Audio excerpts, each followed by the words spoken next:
And here we are, ladies and gentlemen. Welcome to the Dr. Sem Yankees podcast. This show, of course, is affiliated with the most wonderful Yankees site in the entire world, in the World Wide Web, across the universe. The greatest Yankees site starts spreading the news.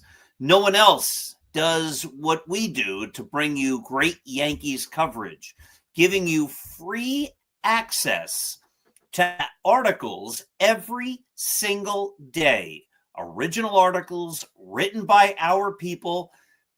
Sometimes it seems that people copy our ideas, but we put up free articles every single day at 6 a.m., 10 a.m., and 2 p.m., in addition to the game threads, the quick hits, sometimes extra articles, so much on Start Spreading the News. Millions and millions and millions of page views we have had since we opened the doors way back in 2017. Check us out. Of course, you want to check out Artemisia Publishing as well. Artemisia Publishing publishes a selection unrivaled of great books across a variety of genres, including sports, and including, of course, a number of books written by me, including The Least Among Them, an award winner, Roy White's From Compton to the Bronx, where I was Roy White's collaborator, an award winner, 365.2, a motivational book that will help you get over any challenge that faces you, and the award-winning Scattering the Ashes, the single greatest novel ever written. So check out those books and more on at apbooks.net. Artemisia Publishing, a traditional publisher located in the good old USA. Let me just do a little window shopping here. I'll turn the picture down a little bit so we get less of a reflection in my glasses. Once again, Start Spreading the News. Let's make today a great day. How do you make your day great? While you look for the good. You look around you, you find the good, you cherish that good in your heart. And if you look around and see goodness, you can't help but have a great day. But then, don't be selfish. Don't keep it all to yourself. Give that goodness to others. Perpetuate the good. Remember, when we give love, when we give kindness, when we give understanding, it comes back to us in greater amounts than we ever gave. So there's so much to talk about. My show is only 30 minutes long. Of course, you can tune into the Start Spreading the News podcast, which airs Monday nights at 9 p.m., usually live. This week, it should be live. And on that show that I put on most often with E.J. Fagan of the Bronx Beat podcast, we have an hour to dig into stuff. But today's show, we only have 30 minutes. So, again, I record this on Fridays, so it goes live Saturday mornings, and then replay it on Start Spreading the News, usually on Saturdays at 10 a.m. And of course, as you saw in the beginning, we are on so many different platforms now. Last I heard from Jamie Pags, the Philadelphia sports guy, that just on his channels, we are looking at thousands or up to 1,000 every week. And that was before we had all the other that go with Sonia and the Prim and Proper network that she has now welcomed me on. And that doesn't count all the stuff that we do for National Streaming Sports, the wonderful network created by our late friend, John Mac McGrath. So lots of people watching, lots of people thinking about the Yankees, and lots to cover. And I can't possibly today do justice to everything. So I encourage you to find my articles on Start Spreading the News so you can dig into more of these things. So I'll give an overview of so much that's happened this last week. First, last Saturday, I talked about the death of Thurman Munson. I did not get into the trade deadline because I recorded that days in advance of the end of the trade deadline. My thoughts on the trade deadline I put up earlier this week in a perspectives column. And in short, my conclusion, against what most everybody else has been saying, was the Yankees moved the needle forward, but not much. Really, not much at all. They moved it forward. That's a good thing. But so many people said that Brian Cashman won the trade deadline. He did so much. It was amazing. And I just don't see it. They got 3 relief pitchers. That's a positive. One of those relief pitchers is already in the minor leagues. That's a negative. They got David Bednar, who, by all accounts, is a top-notch closer. That's a positive. Bednar finished that last game on their last road trip that ended on Wednesday night with a 5-out save. He stepped up. He pitched big. He did what he's supposed to do. If David Bednar is now the closer and they do not trust Devin Williams in any leverage spots, then that was a good move. Getting Ryan McMahon to play third was a solid move. The guy can play third base defensively. They needed that. I talked about that on this show 2 weeks ago. Is he a hitter? He is not. So they got a guy who can play defensive third. That's great. That's necessary. But again, every single person who looked at the Yankees in December of last year knew they needed a third baseman. Did the Yankees address third base in December? They did not. Did they address it in January? They did not. February, March, April, May, or June? They did not. They waited till late July to address a position that everybody knew was a problem. Not a problem that arose during the season, a problem we talked about and wrote about and mentioned months before spring training even began. I see this as one of the problems with the way the Yankees run their team. And my article, I called it being penny wise and pound foolish. If there's a weakness, an apparent weakness, every loss the Yankees had from the beginning of the season until they acquired Ryan McMahon was a loss they didn't have to have if it was a loss because of poor play at third base. If they had addressed third base, they dig themselves into a hole. They make themselves purposefully weaker by not addressing things that needed to be addressed that everybody saw before the season. A number of years ago, Hal Steinbrenner said, after the Yankees didn't make the playoffs, and they went like 82-80 and barely kept their string of 500 seasons alive, news to the Yankees, we don't care. It's nice that the Yankees have never tanked. That's great. They also don't win World Series, and that's what the Yankees are about. Give us a World Series. We want that more than 25 in a row, 500 seasons. But and after that season, Steinbrenner said, we're going to do some internal investigation and we're going to look at our processes. And of course, they come back and they say, all of our processes are great. They're not. They paid millions of dollars to have supposedly smart people tell them what was wrong. I could have told them that for a lot cheaper. I've told them that for free on the site and on this show and on Start Spreading the News, the podcast. You have to get players for the positions. A couple of years ago, they went without any left-handed power hitting. That made no sense. We mentioned it before the season. They never addressed it. They tried all sorts of things. Aaron Hicks batting in the middle of the lineup. Brett Gardner hitting in the middle of the lineup. None of it worked. Why? Because those weren't middle of the lineup hitters, and they needed quality lefty bats in the middle of the lineup. A number of years ago, they tried to have a staff without any left-handed starting pitching. That was a problem.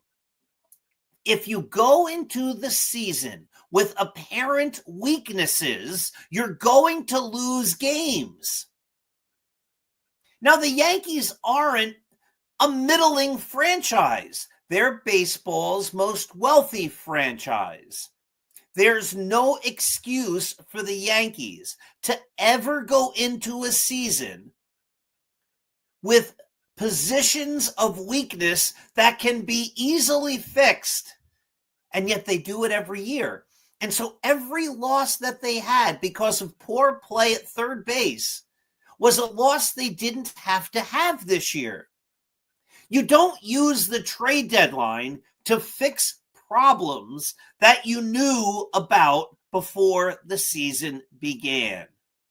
The trade deadline should be used to fix problems that arise during the season. This is not difficult. Again, Mr. Steinbrenner, if your people cannot explain these things to you, call me, reach out to me. I will work for you for a lot cheaper than they will. And I will tell you how to make the team win. I will tell you how to make the team better.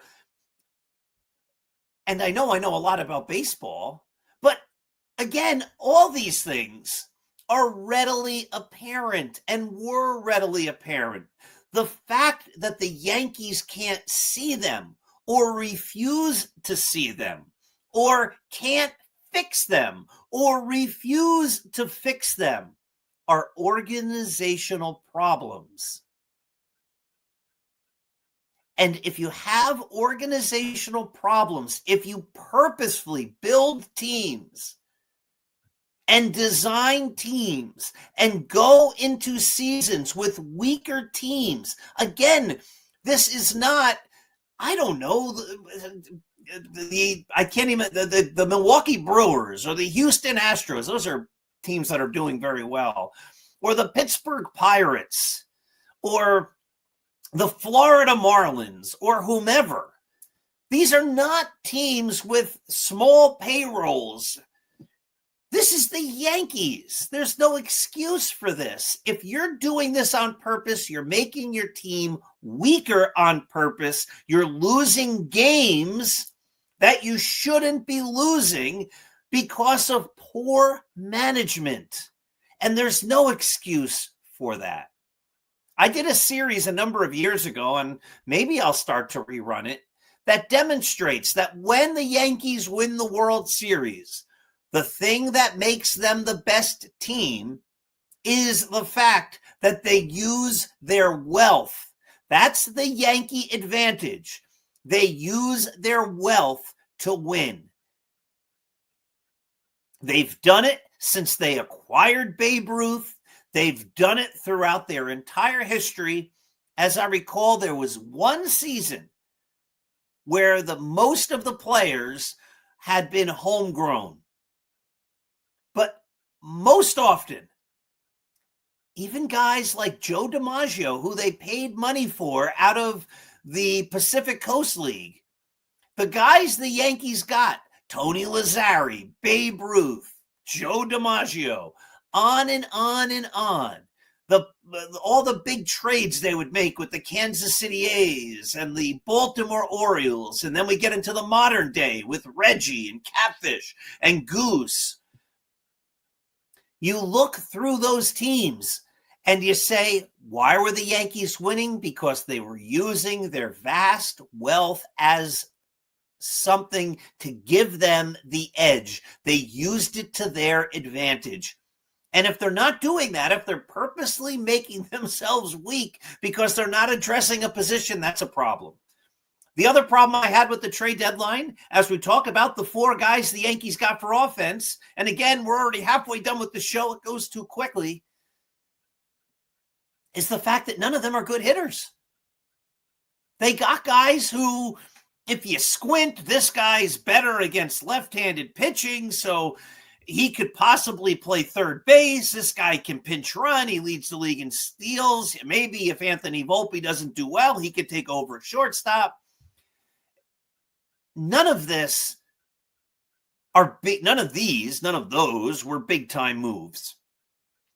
And as a result, I'm left underwhelmed with what Brian Cashman did at the trade deadline. So I wrote a big article about that. The Yankees right now, as we speak, let me just make sure I'm giving you the right number. I'd never want to give you the wrong number. Right, I have it down here as 61-54. That is their record. That's 115 games into the season. They only have 47 games left.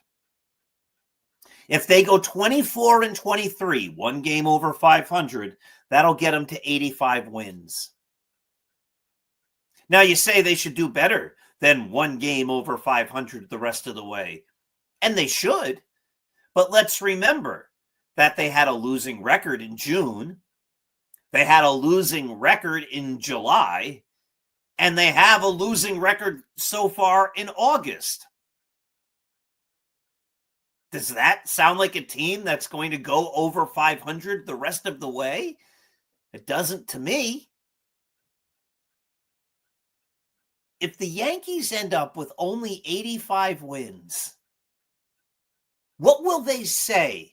Will Hal Steinbrenner, who hasn't said anything, come out and say, you know what, we blew it? Will Brian Cashman come out and say, you know what, we blew it?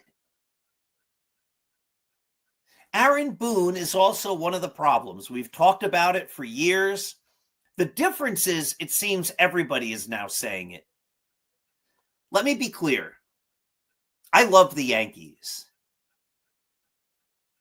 Somebody a couple of weeks ago, I think they said it tongue-in-cheek, when I said the Yankees should be sellers at the trade deadline, because they should have. And they should have traded Devin Williams, and they should have traded Trent Grisham. And I guess we don't have to get into that again because the trade deadline is passed. But Devin Williams should never see a big-time inning the rest of the year. The Yankees might have been able to trade him for something. Some team would have said he's a top-notch reliever. Trent Grisham's having a career year. He won't be a Yankee next year. I don't see the Yankees making the playoffs this year. They should have traded him for prospects or something.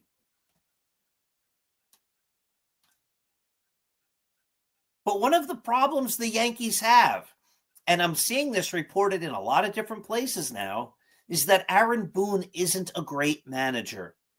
And again, to take a step back, I love the Yankees. I want them to do well.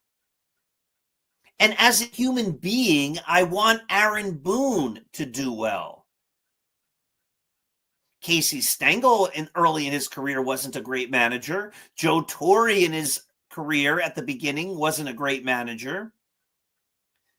But they left those organizations and figured it out with other organizations. Those teams where they didn't do well didn't just keep doubling down and say, manage us forever, like the Yankees are doing with Aaron Boone. Sometimes you need a reset. You need to start fresh somewhere else. And Aaron Boone might become a very good manager, and I hope he does. But he's not a very good manager now. He hasn't been a very good manager. When the Yankees hired him, it made no sense. You don't take the greatest franchise and turn it over to a guy who has never, ever had a position of leadership anywhere. He didn't manage in the major leagues. He didn't coach in the minor leagues. He didn't coach collegiately. He didn't coach a high school team. He didn't coach a little league team. He didn't serve as a coach on a college team or in the minor leagues or in the major leagues. He had no experience.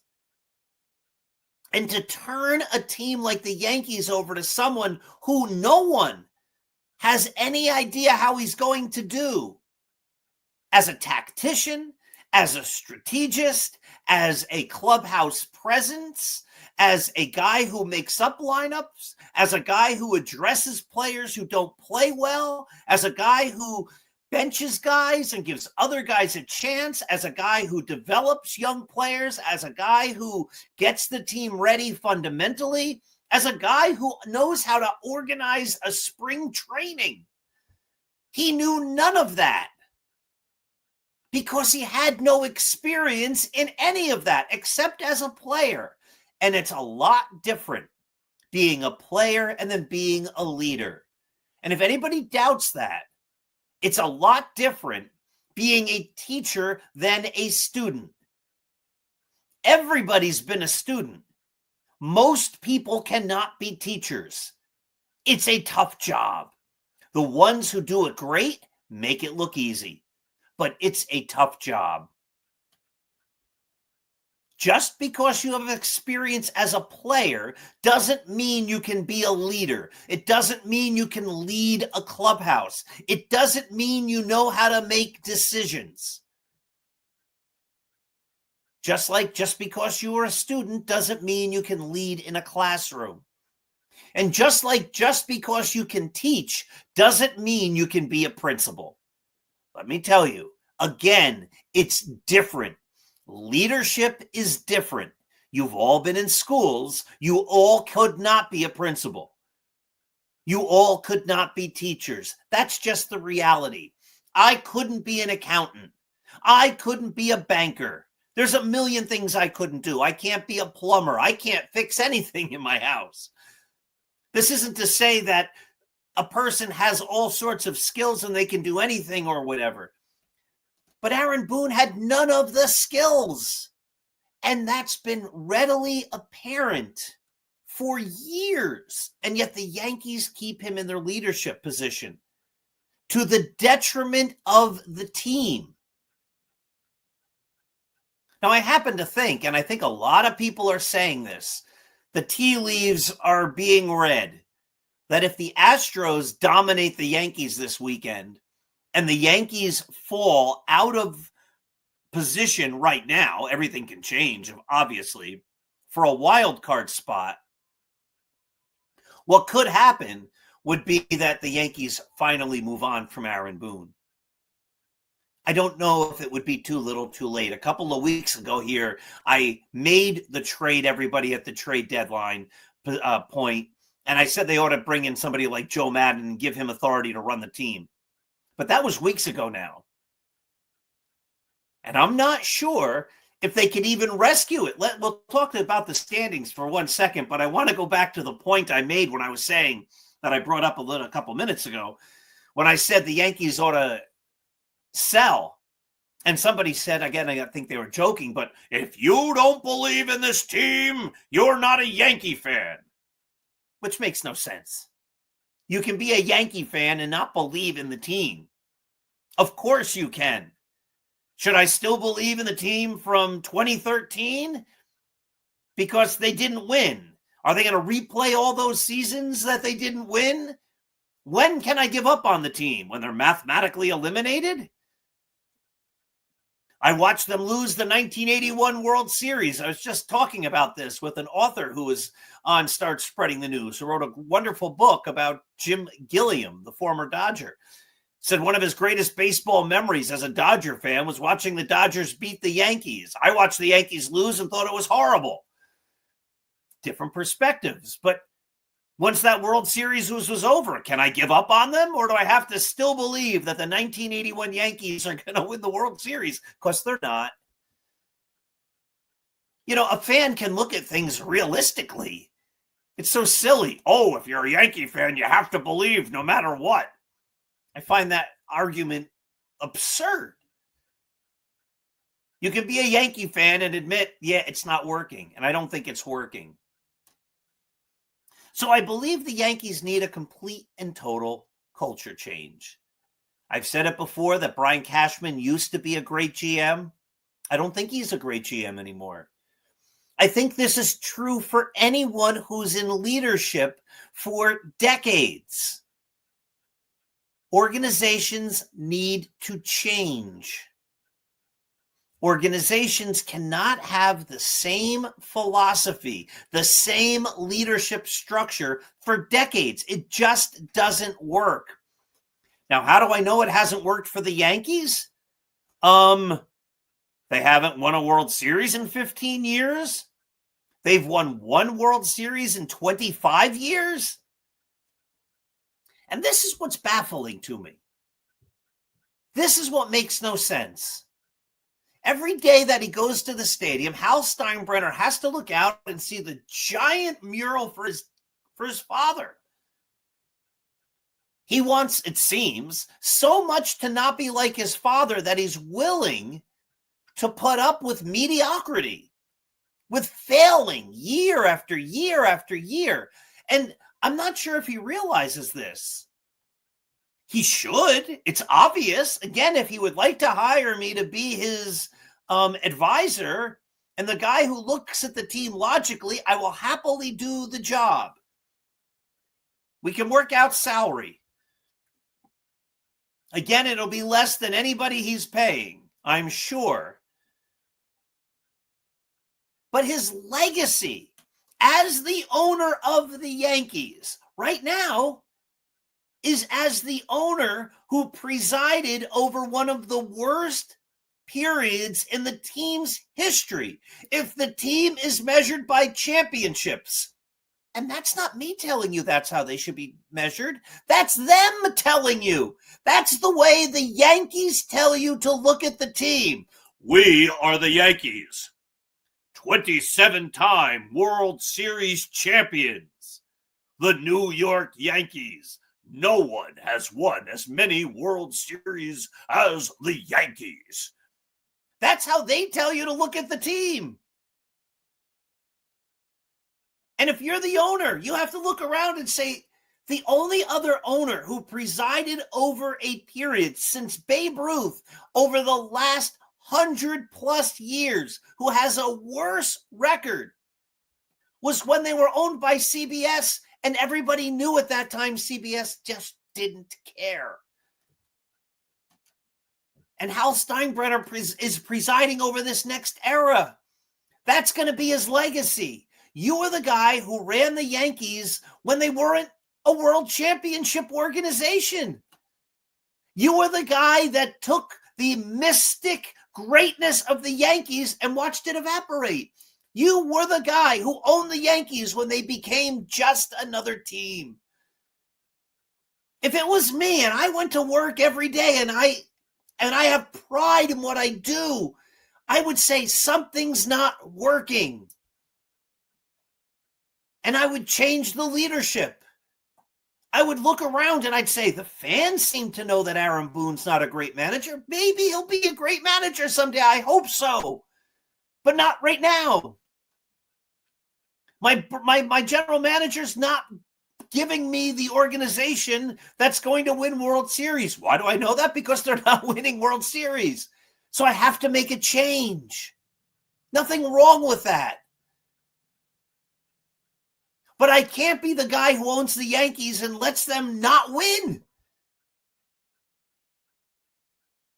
I would want my legacy to be, I'm the guy who owned the Yankees when they won all the time, like my dad. And I see that as a problem. Oh, my goodness. I wanted to get into position changes. We had a great interview with Roy White on the site today. I wanted to get into Old Timers Day, which is later today. And all of the great Yankees who aren't there. That's something else. If I were Hal Steinbrenner, I would call my leadership team in. I'd call the people who deal with past players, alumni, whatever you want to call them. I'd call my general manager in, and I would say, listen, how come CeCe Sabathia, Derek Jeter, Mike Messina, Rich Gossage, Reggie Jackson, Wade Boggs, Dave Winfield, Ichiro Suzuki, Jim Cott, Lee Smith, Tim Raines, Ivan Rodriguez, Randy Johnson, and Bobby Cox, Chris Chambliss, all those guys who are Hall of Famers. There was a time when every Hall of Famer would try to be there. And other legendaries like Chris Chambliss, Sparky Lyle, Ron Bloomberg, Bobby Richardson, Tony Kubek, Alex Rodriguez, Andrew Jones, Tommy John, David Wells, Darryl Strawberry, Don Mattingly, Dave Righetti, Lou Piniella, among others. How come none of those guys are at Old Timers Day? What's going on? Why are all these Yankees staying away? Again, if I were the owner, I'd want to know that. But my dear friends, I'm way over time. Way over time. I am glad that Roy White will be there. Roy White deserves a plaque in Monument Park. It's way past time for the Yankees to right that wrong. They should do that now. I'm glad Greg Nettles will finally be back too. When I was growing up, Nettles was my favorite player. He also deserves to be in Monument Park. It's time for the Yankees to right that wrong. Wouldn't it be a surprise if later today they fixed at least those things and paid the due respect necessary to those great Yankees? We'll have more next week. We'll have more Monday night. There's more on Start Spreading the News. Thanks for watching. As always, have yourselves a great day. Give love. It'll come back to you in greater amounts than you ever gave.